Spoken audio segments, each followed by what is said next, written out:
사람이 태어나면 가장 먼저 마주하게 되는 것이 무엇일까요? 요즘은 병원이지만 원래는 가정입니다. 가정. 그래서 그 중에서 제일 먼저 만나는 사람이 누군가 하면 어머니죠. 어머니고, 그리고 또 아버지를 만나게 되는 것입니다.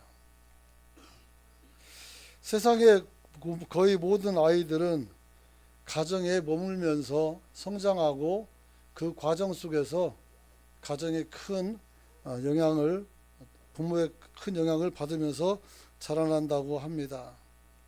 그러므로 아이가 어떤 부모로부터 어떤 교육을 받느냐 하는 것이 굉장히 중요합니다. 왜냐하면 가정에서 받는 교육 중 가장 큰 것이 바로 뭐냐면, 한번 따라서 합시다. 사람에 관한 신뢰다. 사람에 관한 신뢰감을 갖기 때문에 그렇습니다. 그래서 사람에 대한 신뢰감이 형성이 되면 오늘 이 아이들이 자라나고 생활하는 데 있어서 결정적인 도움을 줄 수가 있다고 합니다. 그러므로 오늘 여러분들이 여러분의 자녀들을 서로 신뢰할 만한 그런 자녀로 만들어가고 신뢰관계를 회복해 나가는 저와 여러분이 되시길 축원합니다. 여러분, 특별히 신뢰를 형성한 아이들은 학업 성취도가 높습니다. 사람을 잘 믿고 따르고 또 이타적인 학교 생활을 통해서 훗날 학교를 졸업하고 사회를 진출하면서 그것이 타인과 자신에 대한 책임감으로 나타나서 건강한 가정을 이끌어갈 수가 있고 건강한 사회를 이끌어갈 수 있기 때문임을 보게 됩니다. 문제는 신뢰관계가 바르게 형성된 아이의 삶은 거기서 그치지 않고 또 하나님 앞에서 아름다운 가정을 만들게 되고, 그리고 자기들이 가졌던 그 신뢰감을 가지고 건강한 가정을 만들어가는 겁니다. 쉽게 말하면 가정이 불안하면 이 아이들은 불안하게 성장하고, 그리고 결혼해서도 나중에 우리가 불안했던 가정을 만들었던 것을 이 아이들도 똑같이 만든다는 거예요. 또 좋게 되면 좋은 가정을 또 만들게 되고 그런 것이죠. 그래서 김만준 목사님이 가게에 흐르는 저주를 끊으라 했을 때 바로 이런 부정적인 모습들의 아이들이 성장해서 또 부정적인 아이들을 생산할 것이 아니라 여기서 끊어서 내가 예전에는 많은 어려움 속에서 컸지만 이제 더 순전한 그런 사람이 되어서 오늘 새로운 가정을 만들고 자녀를 만드는 그런 일을 하라는 말씀으로 여러분이 받기를 축원합니다. 특별히 어린 아이 성격 형성에 대해서 아동 심리학자들은 말하기를 거의 90% 정도가 아이가 가정 안에서 어미 품에 안겨 있을 때 성숙된다고 말씀하고 있어요. 생성된다고. 그래서 교회나 아니면 사회생활을 통해서 만들어지는 것은 10%도 안 된다고 그래요. 그렇다면 아이들이 문제 아이와 건강한 아이 차이는 어린 시절의 가정에서 부모가 어떻게 아이들을 돌아본 것인가에서 결정이 난다고 해도 과언이 아닙니다. 그럼으로써 이제 우리가 자녀가 잘 되고 안 되고는 공부를 많이 하고 적게 해서가 아니고 사실은 어릴 적에 어떤 성향의 성품을 가지고 장성하느냐가 결정한다라고 봐도 과언이 아니라고 합니다. 그러나 우리가 무지해서 또 우리도 상처를 받아서 그런 가정을 내가 만들고 아이들을 조금 잘못 키웠다 할지라도 기회가 한 번 있어요. 그게 언제입니까? 사춘기예요. 그때 자기의 성숙한 미래에 대해서 꿈을 꾸고 준비할 때 여러분들이 그때 좋은 부모가 되어서 아이들의 성장을 도와준다면 아이들은 다시 사랑을 느끼게 되고 신뢰를 회복하게 될 수가 있다고 합니다. 오늘 본문에 보면 우리가 어떻게 자녀를 양육해야 되는지를 말씀하고 있는데 두 가지로 말씀하고 있습니다. 첫째는 아비들아 너희 자녀를 노엽게 하지 말아라. 두 번째는 오직 주의 교훈과 훈계로 양육하라. 이렇게 말씀하고 있습니다. 우리 자녀들이 태어나지 얼마 되지도 않은 애들이 어떻게 노여워할 수 있을까요? 아이들에게 감정의 표현은 거의 다 어린아이 때는 울음을 통해서 또 웃음을 통해서 표현합니다. 좋으면 방긋 웃고 힘들면 울어버리죠. 그런데 이 두 가지 현상을 바라보면서 여러분들이 귀찮아하거나 내지는 지나치게 관심을 보이게 되면 역효과가 발생할 수도 있다는 것을 알아야 됩니다. 특별히 오늘 이 명령은 두 가지가 있는데 하나는 소극적이고 하나는 적극적이죠. 하나는 하지 말아라. 하나는 해라. 이렇게 말씀하고 있어요. 여러분, 아이들을 우리가 진노케 하지 않는 것은 아이들을 초달하지 않는 것을 말하는 것이 아닙니다. 아이들을 매를 안 때리는 것이 아니죠. 이 아이들이 온전한 인격과 성품을 가지고 성장하도록 이끌어가는 것을 다 표현합니다. 그래서 성경에서 초달을 게을리하는 부모는 부모 자녀에게 없다라고 말씀하고 있어요. 그래서 매를 들어야 돼요. 그러나 매를 들을 때는 분명히 아이가 무슨 잘못을 했는지를 알아야 되고 거기에 부모의 감정이나 잘못된 생각이 투영돼서는 절대로 안 된다. 이렇게 말할 수가 있습니다. 여러분. 그래서 우리가 하나님 앞에서 우리 아이들에게 무조건 잘해주는 것이 아니라 오늘 아이를 노엽게 하지 않는 것은 아이들의 마음에 상처를 주지 말라. 이렇게 말씀하는 거예요. 한번 따라서 합시다. 아이들의 마음에 상처를 입히지 말자. 여러분, 아이들은 아무것도 모르는 천치가 아닙니다. 아이도 생각을 하고 좋아하는 것이 있고 싫어하는 것이 있고 아이도 그들 사회 속에서 교류하고 교통하면서 우리 성인들처럼 살아갑니다. 그러므로 아이들은 실제로 하나님의 영이 성령이 그들의 안에 들어갈 수 있을까 하는 논쟁이 있었는데 들어갑니다. 제가 맹학교 가는데 초등학교 1학년 학생들이 그때 벌써 성령을 받고 방언이 터지고 예언도 하는 사람도 봤어요. 그리고 그 친구들 몇 친구들은 찬양을 너무 잘해서 복음 가수로 나와서 성인 무대에 나와서 찬양도 하고 그랬던 친구들이 있었습니다. 그러므로 어린 아이들도 어려운 성경 말씀을 굳이 어린 아이 말로 전하지 않아도 다 들을 수가 있어요.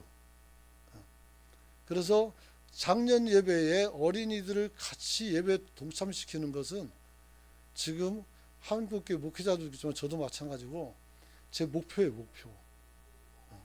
그래서 아이들이 집중하고 아이들이 하나님 앞에서 말씀을 듣고 변화되는 역사들이 우리 안에 나타날 수 있기를 소망합니다. 저도 초등학교 다닐 때 어린이 예배도 드렸지만 성인 예배도 같이 드렸어요. 수요일 날도 그 어려운 부흥회도 가가지고 방학 때 그 어려운 그 신학적인 것을 막 풀어내는 걸 보고 그때 거기서 배웠어요. 초등학교 때 2학년 3학년 때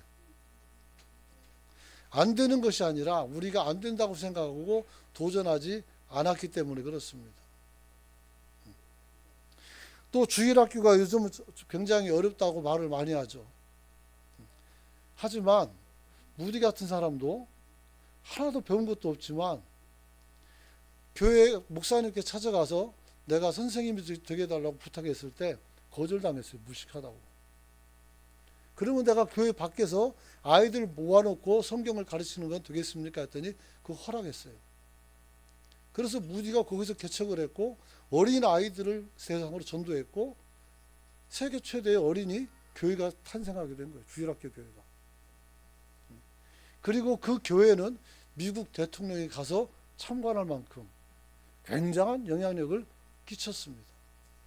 아이들은 그냥 미성숙한 애들이 아니라 이미 성숙한 사람이라는 사실을 우리는 인정해야 될 줄로 믿으시기 바랍니다.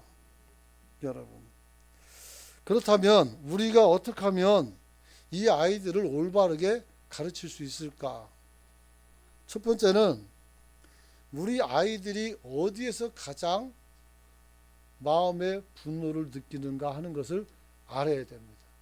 이 아이는 저렇게 애들처럼 어린애도 있지만 성장한 정상적인 그런 아이들도 포함이 되는 것입니다. 여러분, 에베소서 6장 4절 보니까 너희 자녀를 노엽게 하지 말라고 말씀했어요. 하나님 앞에서 자녀들이 가장 힘든 때는 언제냐면 부모가 갈등을 느낄 때입니다. 엄마와 아버지가 갈등을 느끼는 거예요. 아버지는 하늘 같고 어머니는 땅 같아서 굉장히 푸근하고 안락해야 되는데 이 두 사람이 맨날 전쟁을 치르니 애들이 정서적으로 온전할 수가 없어요. 안타깝죠. 특별히 결혼한 부부가 인위적으로 자신들의 삶을 이제 돌이켜서 나누어지는, 다시 말하면 이혼할 때 자녀들의 스트레스 지수는 극강을 향해 달려갑니다.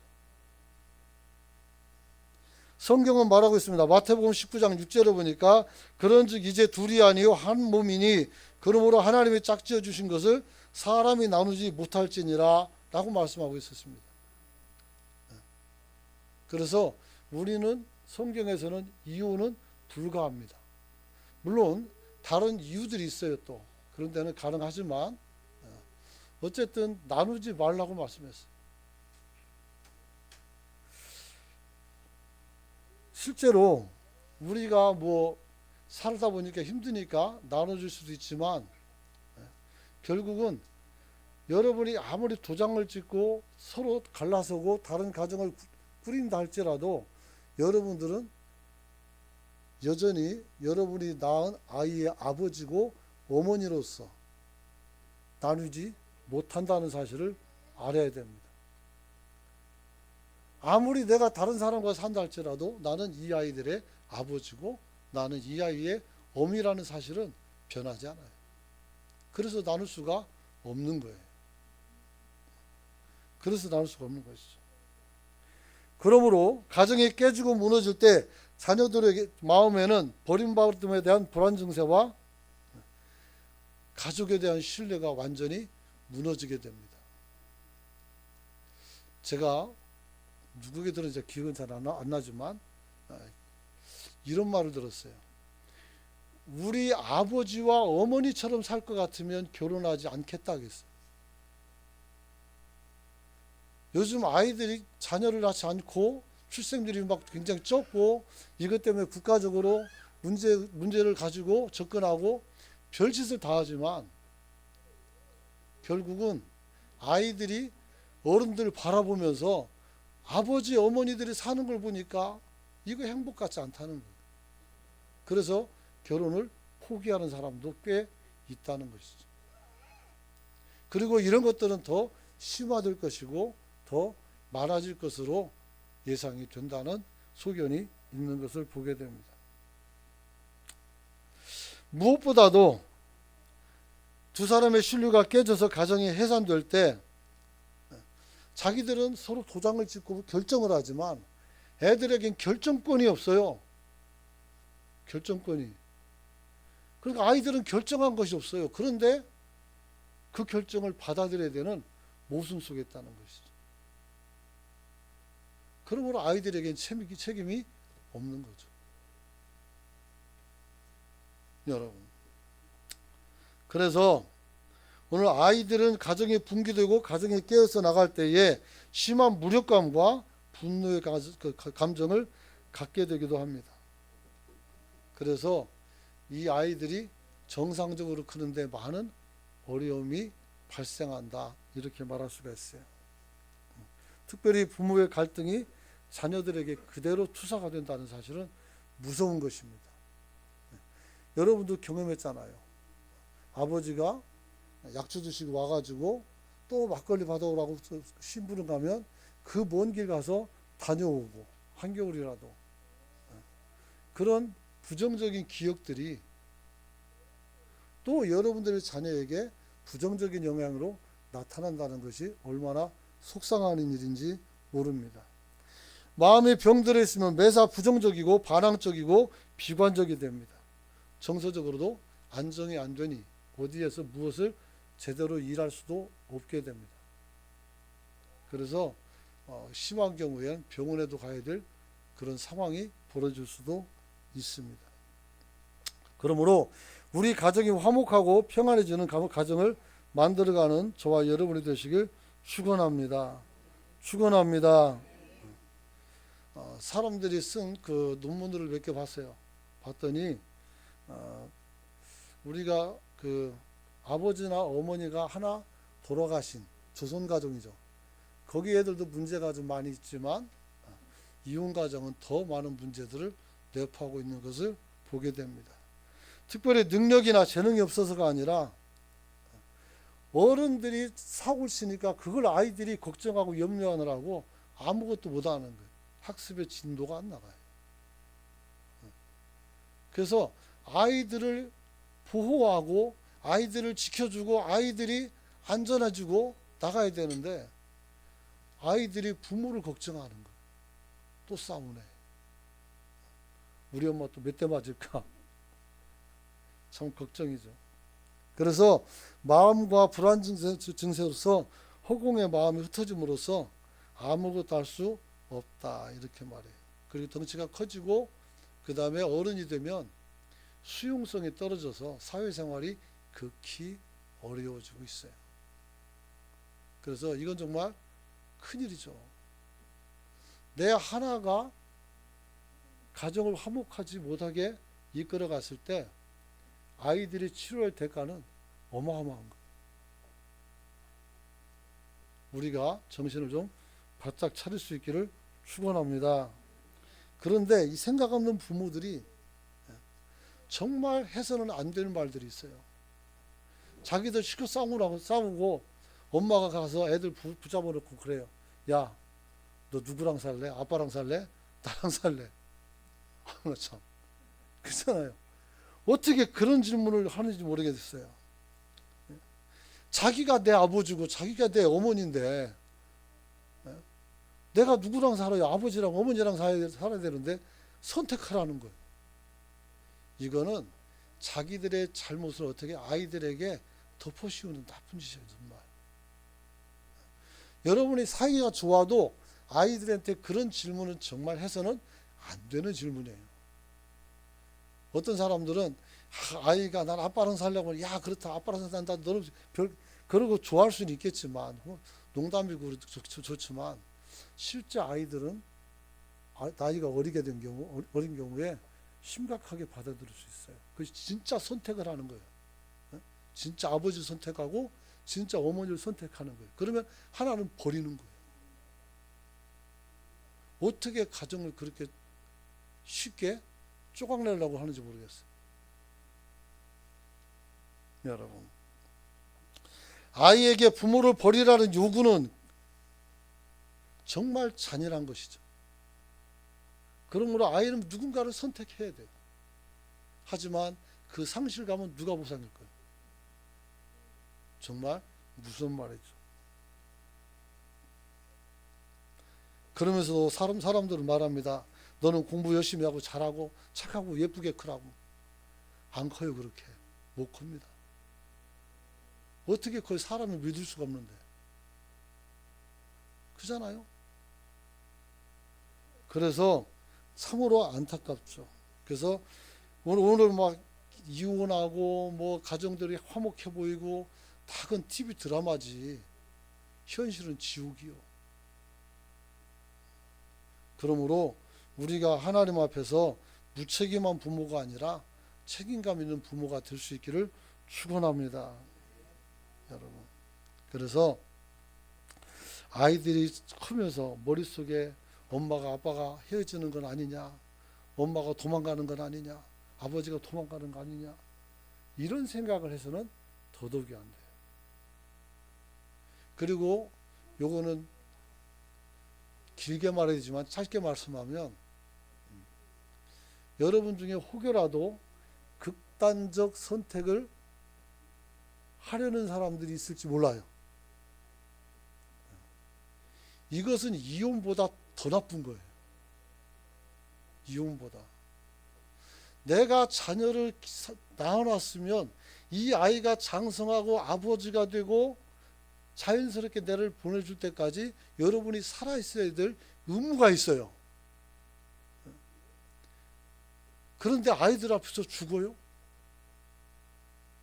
사고나 전란이나 이런 것들은 책임이 여러분에 없어요. 아이들은 그래도 상처를 받아요. 그런데 여러분 스스로가 그런 한심한 행위를 한다면 이건 아이들에게 평생 씻을 수 없는 상처로 남게 돼요. 심지어 아이들 보는 데서 죽으면 그 사람은 정말 사람도 아니에요. 그래서 우리는 아이들이 잘 클 수 있도록 끝까지 여러분이 울타리가 되고 힘이 되어주고 지지해주는, 오늘 그 아이들의 편이 되어줄 수 있기를 축원합니다. 그런 거예요. 그래서 이 얘기를 한번 설교하기 전에 목사님들하고 얘기했어요. 내일 이혼에 대해서 한번 강하게 한번 떠들 것 같은데 들을만 헐랑 같더니 야 하지 마라, 않는 게 낫다, 이런 얘기를 해요. 근데 안 해요. 제가 어제 저녁에 설교를 뺐다가 집어넣었어요. 다시 뺐다 집어넣었어요. 왜? 이미 어떤 일들이 벌어진 사람들이라면 어쩔 수 없겠지만 이제 거기서 또 다시 또 자녀들 돌보는 방법들이 있어요. 좀 있으면 뒤에 나오겠지만, 하지만 이제 그런 일이 더 이상 발생되면 안 되겠다는 생각이 들어서 이런 말씀을 주게 됐습니다. 한 수십 년 전에 IQ가 사라지고 EQ가 나왔어요. 감성지수라는 거예요. 이것 때문에 강남에서 학원에서 인문 고전을 읽는 그런 어떤 바람이 세게 불었어요. 왜냐하면 감수성이 나쁜 애들은 실력이 있고 능력이 있어도 직장에 가서 적응하지 못하고 거기서 퇴출되고 나와요. 그래서 이런 부분 속에서 아이들이 잘 성장하려면 그 아이들의 감성을 잘 만져줄 수 있기를 축원합니다. 신뢰가 없어서 막 저항하고 그런 애들은 절대 더 때리면 안 돼요. 내가 널 믿는다고 얘기하고 말을 할 때 이 아이에게 책임을 좀 줄 수 있는 이야기들. 조용히 해가 아니고 조용히 있어줄래? 네가 조용히 있어주면 내가 고마울 것 같아. 부탁을 하면 되죠. 그럼 자기가 책임을 느끼는 거예요. 이런 언어적인 수정이 반드시 일어나야 돼요. 반드시. 그래서 저와 여러분들은 우리 자녀들이 앞으로 성공이라는 것은 공부 잘해서가 아니라 훌륭한 인격자가 되고, 그리고 자신의 삶에 자부심이 큰 그런 사람으로 성장시킬 때 아이들은 누구랑도 다 섞여서 누구랑도 다 같이 함께 살아가는 방식을 배우게 돼요. 여러분들도 친구들 중에 그런 사람이 있을 수 있어요. 쟤를 만나면 괜히 불편해요.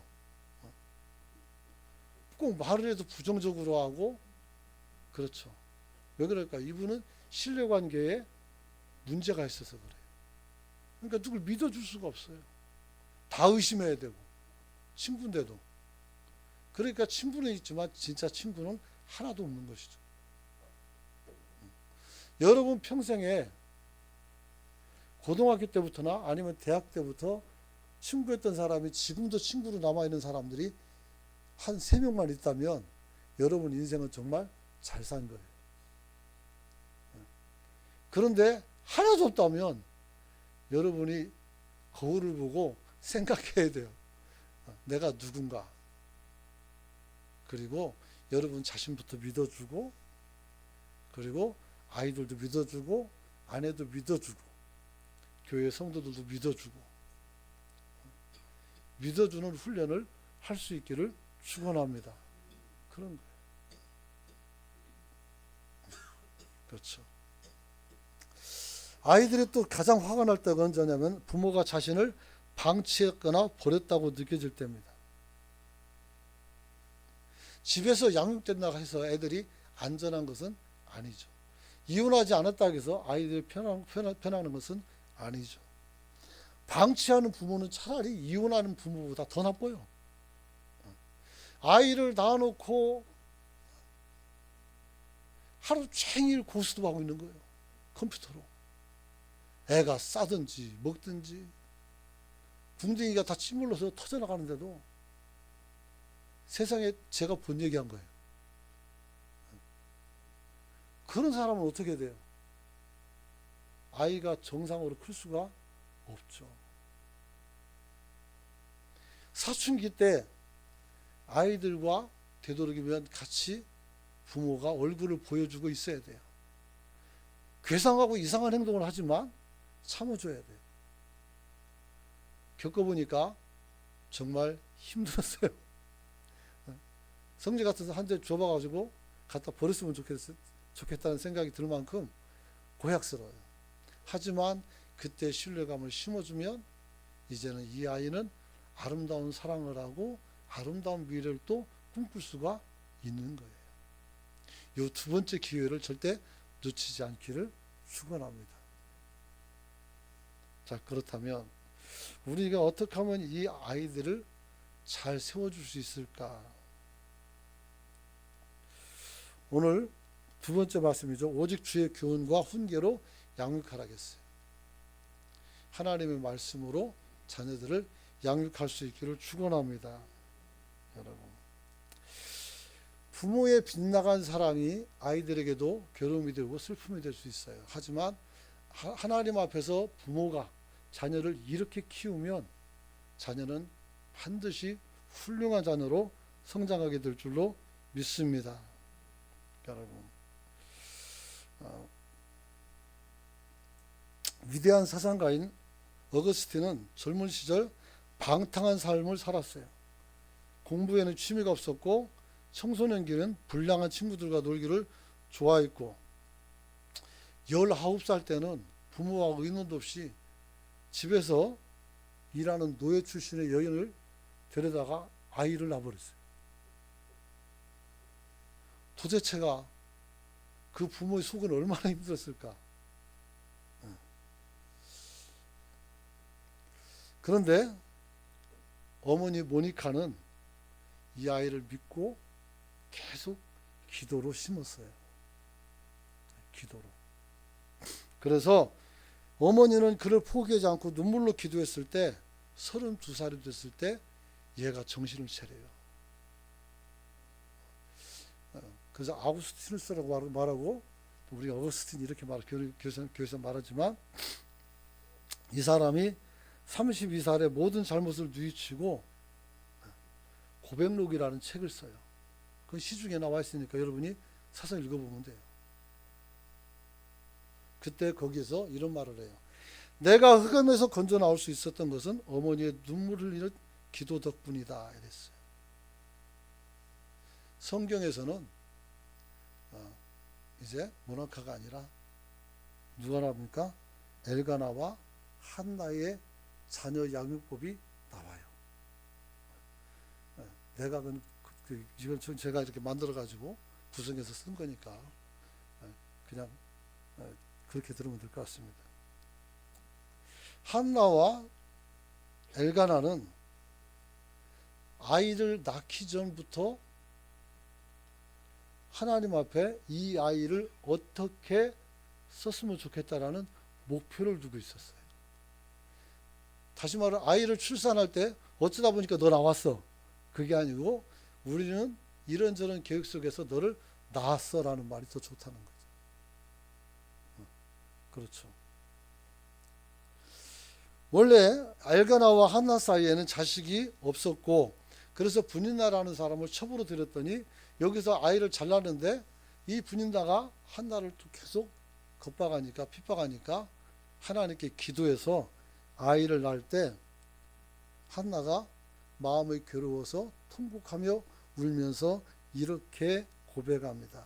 여호와여, 만일 주의 여종을 고통을 돌아보시고 나를 기억하고 또 주의 여종을 잊지 아니하시면 나에게 아들을 주시고 그 아들을 주시면 내가 평생에 그를 여호와께 드리고 삭도를 그 머리 위에 대지 아니하겠다, 이렇게 말합니다. 하나님이 내게 자녀를 주면 내가 이 아이를 하나님께 도로 돌려드리겠다, 하나님의 사람으로 쓰겠다라는 그런 비전을 가지고 아이를 낳았던 것입니다. 그래서 이 나시린으로 이 아이를 키우기 위해서 이 한나의 교육 방법, 엘가나의 교육 방법은 굉장히 대단합니다. 첫 번째는 모든 제사의 모범이 되는 교육을 했어요. 쉽게 말하면 아이들에게 예배하는 부모의 모습을 보였어요. 예배하는 부모의 모습. 데리고 같이 간 거예요. 어린 아이들도 충분히 예배할 수 있다니까요. 저 개척교육 할 때는 애들이 막 달려와가지고 여기 앉아서 뛰어서 와서 안기고 그런단 말이에요. 뭐 괜찮아요, 애들인데. 어떤 애들은 이 뒤로 돌아다니는 애들도 있었고, 애들이잖아요. 근데 애들이 들어요. 그리고 신앙이 성장하는 거예요. 어릴 때부터 여호와 앞에 사무엘을 데리고 올라갔다는 것이죠. 그리고 남편이 사무엘상 1장 22절 보니까 남편이 이르되 아이를 젖대거든 내가 그를 데리고 가서 여호와 앞에서 뵙게 하고 영원히 거기에 있게 하겠다고 성전에 갔다 왔어요. 그렇다고 해서 애 낳아가지고 다 나한테 들으면 안 돼요. 감당이 안 돼요. 그러나 아이들을 데리고 성전에 와서 여기서 놀고 여기서 자라게 하는 것은 굉장히 중요한 것이다, 이렇게 말할 수 있죠. 그리고 또 한 가지, 아이를 데리고 갈 때 빈손으로 가지 않고 반드시 재물을 들고 갔어요. 반드시 재물을 들고 갔다는 거예요. 믿음 있는 사람들은 아이들의 몫의 헌금을 별도로 준비해서 가야 됩니다. 되도록이면 아이들이 주는 용돈에서 하나님께 드릴 수 있도록 가르치는 게 더 좋지만, 그래서 오늘 사무엘상 1장 24절 보니까 뭐라겠어요? 수소 셋과 가루 한 에바와 포도주 한 가죽부들을 가지고 여호와의 집에 나가는데 아이가 어리더라 그랬어요. 그래서 아이를 들고 가면서 그 아이 재물까지도 다 챙겨준 그런 모습을 했죠. 그리고 또 한 가지는 항상 복장을 단정히 하게 했어요. 저도 그래요. 월요일날 이제 운동할 때는 제가 추리닝을 입고 밖을 나갑니다. 차 타고 가서 그리고 운동을 해요. 그러면 땅바닥에도 앉고 길바닥에도 앉고 앉을 때도 다 앉고 뭐 뒹굴어도 되고 그래요. 근데 하나님의 일하는 자리에 갈 때는 양복을 또 입고 가요. 그러면 자리도 가려서 앉아야 되고 말도 가려야 되고 그잖아요. 다 달라져요. 여러분들도 성전에 올 때 복색을 잘 하고 올 수 있기를 축원합니다. 남자들은 양복 줬다 먹을 거예요. 그거 오래 두면 존밖에 안 먹는단 말이에요. 그 전에 실컷 입다가 또 낡아지면 또 하나 누가 사줄지 어떻게 알아요. 그러니까 열심히 사용할 수 있기를 축원합니다. 가장 아름다운 옷을 준비하여 단정하게 입혀서 성전에 올라가야 됩니다. 옷은 그 사람의 마음을 보여주는 것입니다. 그러므로 여러분들이 단정한 옷으로 오늘 갈아입히고 아이들을 데리고 가면 집에서 그냥 막 뛰어놀지 않고 옷을 딱 입혀놓으면 애들이 달라져요. 한번 해보세요. 달라져요. 그렇죠. 그래서 모든 예배의 누가 아버지가 어머니가 모범이 되었다 이렇게 말할 수 있죠. 그리고 하나님께 아이들을 바쳤고 기도의 모범이 되었죠. 모범. 항상 기도를 했고 그렇죠. 그래서 믿음이 좋은 가정 가면 어린 아이가 뭔지도 모르지만 손을 놓고 막 이렇게 기도하는 그런 흉내를 내기도 하죠. 그런 것들이 아이들에게는 큰 교육이다 이렇게 말씀할 수 있습니다. 이제 말씀을 마치려고 합니다. 자녀를 노하지 않게 하는 최고 방법은 주의 교양과 훈계로 양육하라는 것입니다. 주의 교양이 뭐예요? 예절법이죠. 훈계는 뭐예요? 가르침이죠. 이 가르침에는 매도 있어요. 분명히 얘기했지만 그러나 이웃시대로서는 절대 안 되는 것이죠. 중요한 것은 우리가 훈계가 잘 되고 안 되고가 아니라 여러분들이 그런 것들을 진행하길 원하고 또 진행한다는 것이 중요한 것입니다. 여러분 이게 옳은지 저게 옳은지 어떤 게 진리인지 아이들은 모를 수 있어요. 하지만 오랜 시간이 되면 어머니를 통해서 아버지를 통해서 올바른 길을 가게 돼요. 디모데가 그랬죠. 디모데가. 그리고 좋은 스승을 만나면 사실 또 한 번 인생의 변곡점이 옵니다. 좋은 스승. 저는 그런 분을 몇 명 만났어요. 감사하게. 그렇죠. 그래서 여러분들이 자녀들이 혹여 세상 가운데서 버려지는 아이가 되지 않도록 정말 기도하는 대로 세계적인 인물로 성장할 수 있도록 여러분이 후원하고 기도해 줄 수 있기를 축원합니다. 지금도 충분해요. 이혼했든 같이 살든 아이들 가르치는 건 똑같은 거예요. 여러분이 좋은 본이 된다면 그게 큰 은혜인 줄 믿습니다. 이 시간은 우리가 함께 우리 자녀를 위해서 한번 기도했으면 좋겠습니다.